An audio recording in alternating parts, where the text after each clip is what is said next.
Okay, class. Today I'm going to tell you, Nora, seriously, I've had enough.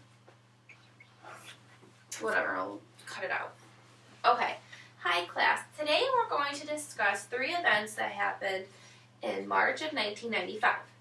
So my most favorite event that happened was that Michael Jordan came out of retirement. I didn't even know he retired. He retired in 1993 to go play baseball. And he announced his unretirement March 19th, 1995. There was a baseball strike going on, and that was going to cause Michael Jordan to play in the minor leagues again when he wanted to play in the major leagues. So he ended up talking to his old manager, and they got him back in the Chicago Bulls very quickly. He quit baseball March 3rd and was signed back on playing for Chicago Bulls March 19th. His manager said that it took NBC Sports 4 tries to come up with some sort of headline to announce that he was back because the world couldn't believe that Michael Jordan was out of retirement. Because usually when you go in retirement, it's permanent, it's for good. So his headline was "I'm back," which I think is so cool and so classic and very simple.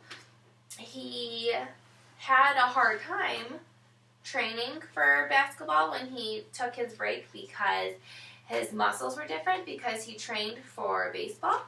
And baseball and basketball, you need different running. So it took him a lot of training, but he ended up getting back in shape, and the Bulls ended up having a pretty good season, and Michael Jordan had a pretty good season himself. His friends say that even when he retired and him and his buddies would still play when they played basketball, they said they could tell that he wasn't done with basketball yet, that he still loved the sport, he still had the fire in his eye, and they knew he would come back, they just didn't know when. So his whole team was 100% acceptable of him returning. Another thing that happened was Mike Tyson was released from jail. He is a famous boxer. He was released from jail on March 25th. He was convicted of attacking a young girl, and he was put in jail for 3 years. And when he got out of jail, he went straight to an Islamic mosque, which is a church for those who are Muslim. He joined Muhammad Ali in a 30-minute prayer immediately. The media only got 10 seconds of coverage of him coming from jail and getting into the car. He was protected by that many bodyguards and shielded by umbrellas and signs that out of all the reporters there, they got a solid 10 seconds combined. When he was released from jail, he was signed to be on probation for 4 years. Nora, come on. I'm thirsty. No. You get a drink afterwards. When he got out of jail, he was signed up. Nora! I'm gonna scoot up. When he got out of jail, he was signed on to be on probation for 4 years, and he had to undergo counseling and put in 100 hours of community service each year. Tons of fans surrounded him with love and encouragement, and they were proud of him for making the changes. I guess he did a lot of good things in prison, like he joined a religion and he became part of a religious group, and he got out of jail early, so for good behavior. So I think the public was more open-minded to him coming out or coming out of jail. They weren't disappointed. They weren't mad at him. Outside of the mosque, though, there was a little chaos, and it was mainly because he switched to being Islam.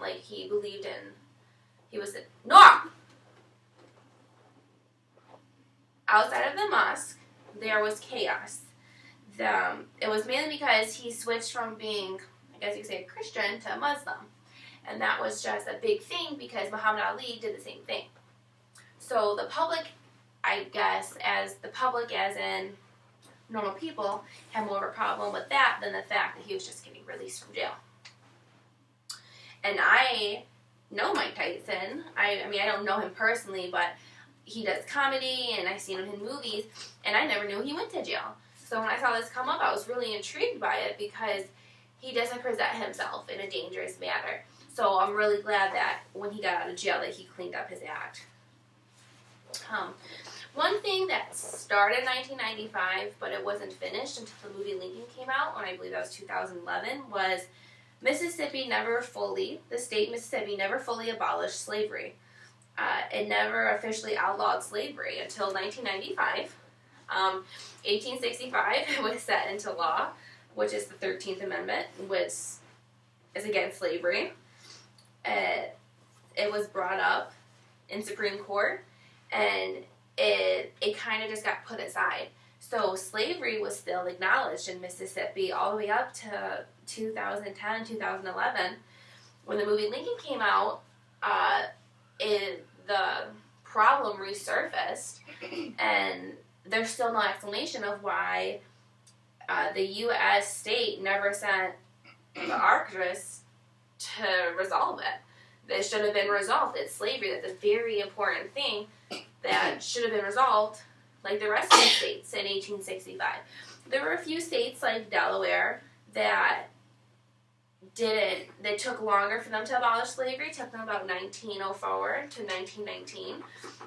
But it was 184 years after this has been abolished since Mississippi has gone through with it, which completely blows my mind. I would totally think that slavery is something that was put to an end when Abraham Lincoln was president.